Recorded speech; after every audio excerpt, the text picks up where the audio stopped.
Hi guys, Paul and Cheyenne here. Hello. We're back. Yes. Yeah, look, just a quick one on that. Yeah, I've been away for work a bit and actually had come back and was quite sick. And that went on for a number of weeks. And so the last big race we didn't get to do some coverage on because I basically had no voice. So that was no good for when you're trying to do a broadcast like this and people can't hear you or understand you. And I also had a little bit of a cold because I started a new job. So I was fighting bugs because, you know, EC, kids carry bugs. It's a petri dish. Anyway, so that's enough about that stuff. So the real reason why we're all here, it's all about motorsport, and guess what was on today? So in the Bend, near Adelaide, in South Australia. Yes. The first enduro race. It's enduro season, guys. Oh yeah. Yep. So we had qualifying today, and then the top 10 shootout. But so let's go into the qualifying a little bit first. And there was a bit of a mishap. J-Dub, we won't beat you over the head with this one because I'm sure you're doing that enough to yourself, but do you want to explain that one? So in the practice sessions, because obviously the Coes this year don't get as much practice in that, they did a run of the safety car procedure, and Scott Pye, who is Will Brown's co-driver, hit where he has to drop down to 80 in the section where the incident is, and J-Dub went up the butt of Rhonda and smashed the back end of his car because he even said he didn't notice because obviously the sight in the car itself, the drivers have all said they don't have much vision, didn't see when Scott had broke on the line to come down to that speed, and he went up the butt end of Rhonda Will's car. Did I hear right that he was he actually looking down to actually come down himself? Like he said, I think we can insert the apology video if we need to explain kind of like what happened.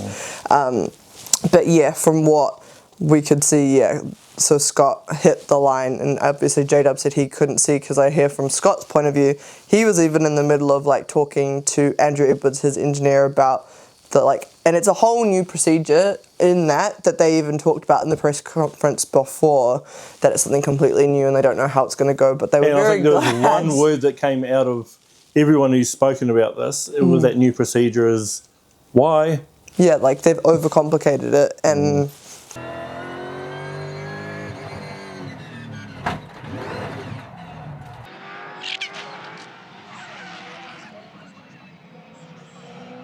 we saw what happened when they overcomplicated it. A 7-time champion winner, race car driver, went in the end of his own teammate's car. So, and of course, that for all Red Bull Ample Racing supporters out there, their stress levels, including myself. That was so stressful. Especially young Cheyenne here, went straight through the roof. Because I was like, uh-oh, what's going to happen to the cars? What's going to happen with, like, Broc's car? But as you can see, I was double dipping today because I love Walkinshaw as much as I love Red Bull. And so seeing young Ryan Wood putting that amazing lap in qualifying to put him in the top 10 was insane. So props to you, Woody. That was so cool. Another Kiwi once again. Yeah. So back onto qualifying. I'm like mind blown because seeing just the scope of the grid, and like it's a millisecond where Broc managed to go from P11 up to P1 at the last 2 minutes, and seeing the names like I even turned to Dad when he came in because he was out of the room, and I said, what the heck is going on? This isn't even Bathurst, and I am so stressed because I was like, look at all the names in that top 10, like what? Because we had Brody, Cameron Hill.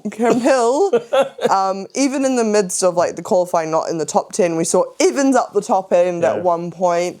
Jaime was up there at one point. Like it was moving constantly. It had me on the edge of my seat. And as a viewer, seeing that level coming when you've got the Coes involved as well, like it's gonna be, I love Broc and J-Dub, but just because they're on P1, starting from P1 tomorrow, I'm still stressed, like, because anything can happen. The variables of, like, pit stops, something could happen on the track with someone going off because the bend has so many, like, tight apexes when they're going around the turns, and we saw today even. Well, you got those corners that have got the double and triple apexes on them. Yeah. So very technical corners, and the guys are feathering the accelerator and holding it as they're going around some of those. Just trying to keep that momentum up, keep the speed around as fast as they can. But the other thing too that the guys were talking about, the drivers, was how that track is really, for them, is like being on a knife edge of grip, grip, no grip. So, and we saw that with, was it Kai, when in that image of him literally flying around one of the apexes, and then to get that grip, I think it was Larko talked about it, how he must have gone airborne to like try and catch the grip on like the next apex, but didn't quite get it, and he kind of had a bit of a wobble, which was then when I think I talked about being on that knife edge of those corners. And I was saying to Adelaide after that, I was like, okay, so why did they pick the bend then for enduros when they're gonna have that? Well, I get it because it makes it spicy, but at the same time, I'm like, what? Like, it just adds that stress of, oh my goodness, like, what? Yeah, look, I guess this is just part of Supercars kind of thing, just to mix it up and to break some norms and do something a bit different to make it spicy, as you say, for the drivers. So they can't have another year of rinse and repeat. Oh, we know what we do there usually, but okay, we've got new work tyres and we don't know that yet. And but it was also interesting to hear, like, from the drivers saying, like, from the Ford camp, that they were looking at specifically at Thomas Randall's kind of telemetry and how he's raced there, because he's had the most experience with doing well at that track from like further back, and how they've used that as well. And he was quite up there with Moff, I think. Did you see in the qualifying, not the top 10 shootout, but Randall's, going around that track, he was so at ease, I want to say. Yeah, he was relaxed, and he had such a good line on on all the corners. He actually whispered that car around. It was like beautiful, and then craft actually. Shock, but also not shock, was seeing, considering throughout the practice sessions, was seeing Kostecki back up on top. Oh yes. But then again, I'm not surprised, as I've always said, like, I have the drivers who I'm like, yeah, they're an underdog, but I know they've got the potential. And Brody and like Maddie are two that I'm always like, yeah, don't underestimate them when they're in the car, because they'll make something work, and it's the time where they come out to shine. But one person I will say I was surprised was not further up on the grid was Richie, because enduros are like his bread and butter. So that's one driver I was a little bit like, interesting. Have you, like, as Scott Pye likes to say, has he forgotten, or is he just like, But yeah. Yep, that's right. Yeah, look, that was incredible stuff. And now let's move into that top 10 shootout. Okay, so I think I got a screenshot. Obviously, the top 10 was... Right, just while you're looking that up.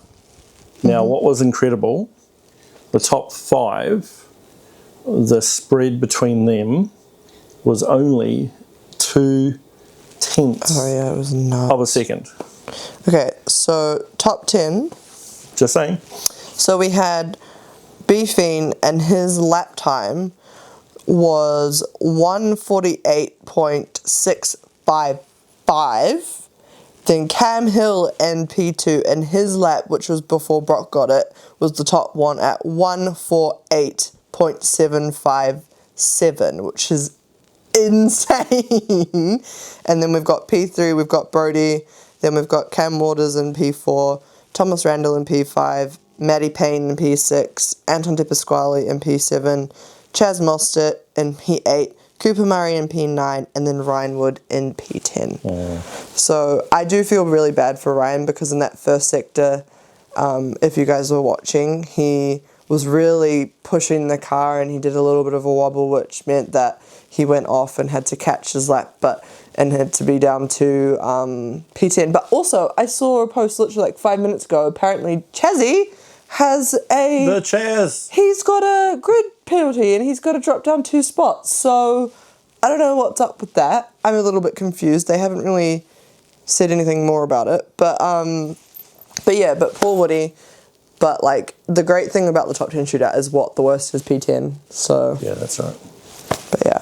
But yeah, Matt Stone Racing, Cam Hill must be insane. Stoked to be And up that'll there. be cool for his Coe, which is Cam McLeod as well. Cam and Cam. It's quite funny. Because for him, I think he was saying as well, he's going to be starting on that top row. Now let's actually talk about that for a minute. So tomorrow it looks like most of the teams, or the from what the pick, like what the talk around is that the co-drivers are going to be kicking off the start. Which was that rule change, if you remember, because last year the Coes had to not be the ones that started in the car. It had to be the main game drivers, and now they've changed that rule this year, I think it was, where they get to choose who starts again. So that'll be Now that's going to be some really interesting strategies coming out of this one. I mean, you could look at it so many different ways, right? But if you think about it, the more Coes that go in the start, some of the main game drivers were talking about, a bit worried about if their car going to get dented or crashed up because, but in you're worried saying about your that, babies. In saying that, though, the co-drivers on the grid this year, as you could see from like the practice session that they did before qualifying, it is so tight now. They're good. They are so in tune, like the main game drivers. It's actual insanity, and it's cool to see so many of the Super 2 boys and like some of what they're capable of and how they're just so like evenly matched, even with some of our greats mixed in there as well. So yeah, and I think cool. like we were talking about just before we came on here to record. If there are a bunch of the Coes that are kicking off, then I guess some of them are going to be a little bit freaked out because the GOAT might be starting from P1. Yeah. So, with his skill and experience and that, we could have a case where he might get the opportunity, if he holds on to that, to actually get a really good start, pull away, get some good airtime way out in front of the pack, and could see a very interesting strategy roll out of that. So, yes, we all know that Triple Eight have very good strategy when it comes to long term. But yeah, back on to like the Coes, like they were all saying like Cam McLeod was saying for him, like because he's starting in P2. I think he knows he was starting in P2. He's like, yeah, I'm going to have one of my heroes starting in front of me. Like, what? And it's like, it is crazy to think. But what do you do with that as a young driver like that, sort of going, you've got this guy who's a superstar who's been around a long time, and here's me, relative, not new to it, but, new into this, in terms of experience. You could go two ways, right? You could go being totally nervous, he's going to whoop me out of here because he's got so much experience. And you go, well, damn, actually, I earned this spot. Yeah. I've got here. Yeah. And maybe he should be careful because I'm actually coming up and coming through. So. And that is what I'm excited about because, like I said, there's so many of my favourite, other drivers not in the main game category that are proving they are so worthy of being a part of that sport because you watch them in the likes of, Harry Jones is killing it in Porsche Carrera. You've got so many of the Super 2 drivers in there as well, and they're saying, hey, I'm here to prove a point. Like Zach Best, he's insane. He's got the partnership of Lounsey. How cool was that? Bates. That's what I said. Zach Bates.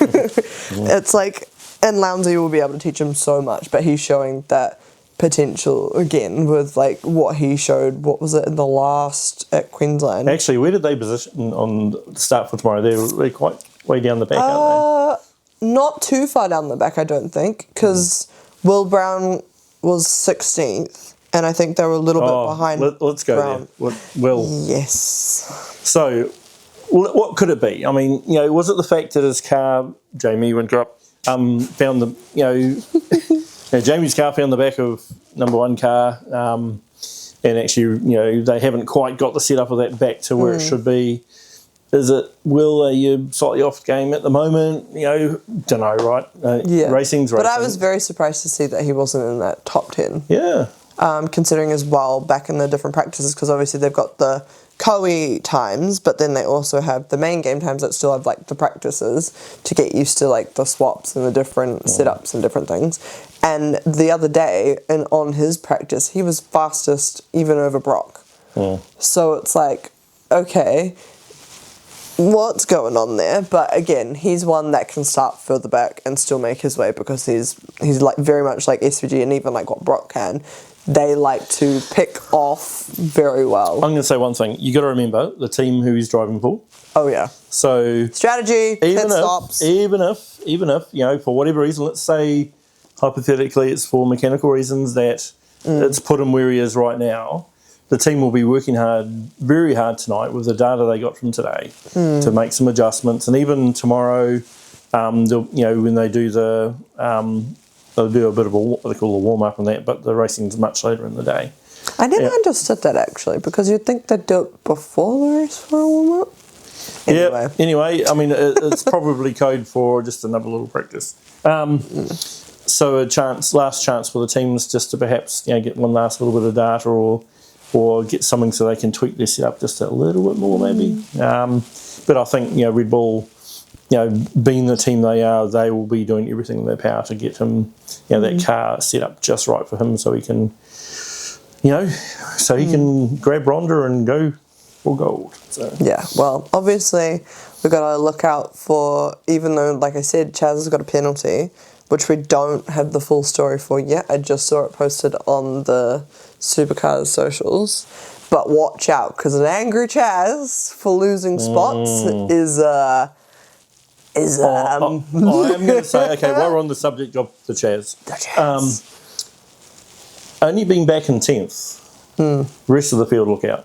Because that's actually, he has come from further back and got right up to near on the podium, in fact. Yeah, true that. So, or if not, just missed out on podium. So, true that. Yeah, you don't rule them out. No.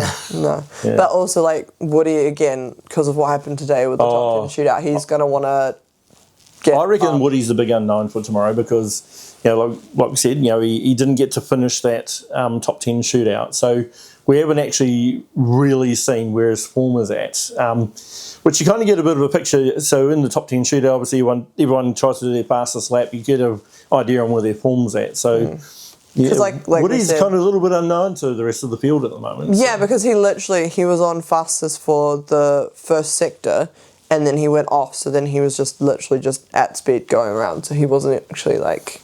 But like the commentators were saying though, as much as he'd done that, in fact, I think even on broadcast, they went live to the car and spoke to him. Say, good on you for doing it, because that means he's doing his job and being right on the edge, which is what you need to be at that level, right? So walk out for good old Walkinshaw boys, because Woody will be on that, and so will Chaz. And be sure we'll be using the great old the Chaz moments, because they know about that one. Chazzy knows. There's another name that's not in a race car that we're going to have to mention again that we got to see in some of the footage. James! Red Bull Ampel Racing, James. Yes. He was walking with Broc. We saw you. Yeah, me and our correspondent from Oz, Katie, we were messaging each other and she was like, look, he's been on screen lots. And I was like, yeah, he was literally walking with Broc towards, was it like to an interview or where he was going to go talk to Larko, I think it was. Oh, yeah, in the hub. In the Hino hub, yeah. So that was quite funny. It's actually quite interesting because, because Larko does actually ask some quite good questions to try and glean out of the guys. What did you do there and that because it was so good and whatever. You can see Broc thinks about it because he doesn't want to give it away. No, exactly. He doesn't want to give away that secret sauce. Yeah, but he'll do his best to explain it without giving it away, exactly. which I love. Yeah, I love he's got that down to an art form. And getting another pole, woohoo. Yeah, I'm pretty sure now he's got the Boost Mobile record. They posted about it because it's like the likes of like McLaughlin and all of them. He's now, and with the greats. In the Hall of Fame. Yep. Yeah, which is so cool. Very much so. So as you can tell, we're very excited about tomorrow's race because it could be very, very interesting because the ones that are starting from the top might start there, but it doesn't guarantee the fact that they are going to end up on that podium. So anything could happen. That's right. And look, this is a 500. So, and it's the first one for the season. So it's going to be a good test of machinery and man. And also the fact that it's going to lock in a few of those ones in the back to who's in the finals. Oh, yeah. Now let's go there for a moment. So Payne. Matty Payne. Payne. He's knocking on the door of Will. Yeah, paying. Well, he's already locked in for the finals. Maddie's already locked in, so you don't have to worry about him. No, but he's only like 20 or 30 points. No, I know. For that regard, but like as an actual getting into the finals. Oh yeah. It was Jaime, Mostert, Cam, and Kai. So the fact that Kai wasn't in that top 10 either. So yeah, and of the 300 points up for grabs. You want to be up there? Yeah, for sure. But yeah, so that's kind of it for now. But yep. So that's it on as far as the that and the top 10 shootouts concerned. But we've got some other things coming up. So let's touch on that. So next weekend, in fact, we've got the Starship Giltrap Supercar car show. And I'm pretty sure from what I've seen from the advertising too, which was really cool, I didn't realise, because obviously we saw it advertised and we were like, we're going, because we went to it before, was that I think they've got Brendan Huntley or Brendan Urie's Formula 1 car that is going to be there, because I saw it on that, so that'll be really cool. And also another thing coming up, which we are more likely to be going to, is the NextGen series is kickstarting in November, which I'm very excited about. At our local Hampton Downs. Yes, so keep an eye out on those tickets if you're interested, because there's a large span of different categories, but obviously in, I think it's early Jan, is when the CT Broc series starts, and we'll get more info on that to you guys, but yeah, just a heads up. And look, and for those that may not know what those series are, that's the New Zealand in New Zealand here, the open wheeler series, like smaller versions of F1 cars. They're in like a Formula 3 kind of size car, is what I'd say. Amazing breeding ground. In fact, last year, for those that know or didn't know, Will Brown and even Broc Feeney came over and actually had a splat around the tracks. So Will came over and did Hampton Downs. He did a couple of the other ones as well. He did Highlands. No, he did more than that. Did he go Taupo? I can't remember if he did Taupo or not. Yes. He might have done Taupo. He only missed, I think it was like 2 of the races, which was some in the South Island, and then he came for Highlands. But so, so that was really cool seeing him there. And Feeney came over for that as well. So we were really stoked that we got to go down and see both of them in open wheelers. That was fun. He put it on again, pole. Those tracks, the facilities, amazing. So Hampton Downs, love that track. Love to see some V8 Supercars there one day. Yes, because I've been around in a V8 Supercar on that track, and I know what it feels like. Even if it's just another sprint race, we'll put up with it. We'll suck it up. And of course at Ruapuna next year in April. So down in Christchurch, we've got the V8 Supercars. So we've got Taupo in beginning, or whatever it was, in April 1st. And then secondly, you've got Ruapuna and Christchurch for the second round in New Zealand here of the V8 Supercars. So we're going to be going down for that one. I'm so excited, not only because of that, but because we'll get to see the Toyota Supra on track already by that point. And we'll get to see it in person. I'm actually so glad you brought that up. Because, oh my word. Look, if you haven't seen it, the Supra, they've done a really good job on that. It looks like a beast. It looks mint. It looks scary good. Like it really does, actually. So Walkinshaw, you did an amazing job. And those who would like to know a little bit of tech or may not know too much about it. So, as you know, the Chev Camaro, that's got the 5.7 litre in it. And you've got the Mustang, which has got the 5.4 in it.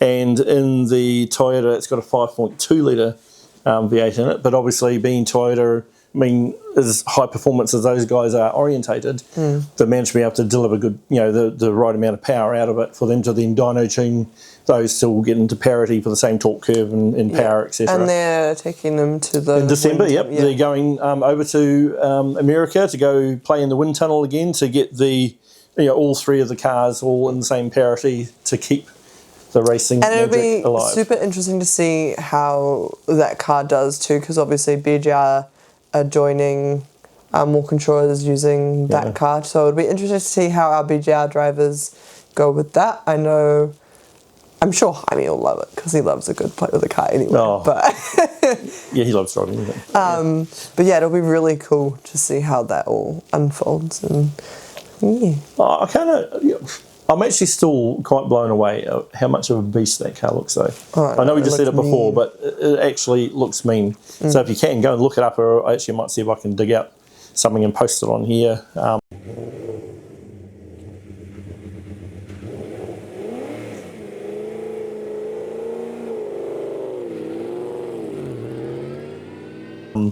To show you if I get a chance, but if not, look it up. There is some footage around of them doing a bit of track testing of it. and if you think it looks mean with just the test Toyota livery on it, imagine what it's going to look like when it's got like the likes of the Heimgartner livery, the Woody livery, and the Chaz livery on it. I'm sorry, but Chaz Mostert's blue with that black, whoa, it's going to look mean. Good times coming next year. Yes. Yep, so that's some of the stuff coming up. So we're going to stop waffling. So My name's not name dropping, I promise. yeah. All right. Well, anyway, that's all from Dad, And all from daughter. all from her, and all from him. And we'll see you next time. Bye. Bye. Stop! Wait! Smash the like button, just like Cam Waters likes to smash into other race cars. Hit that subscribe button and turn on your notifications because you don't want to miss out on this amazing content we have.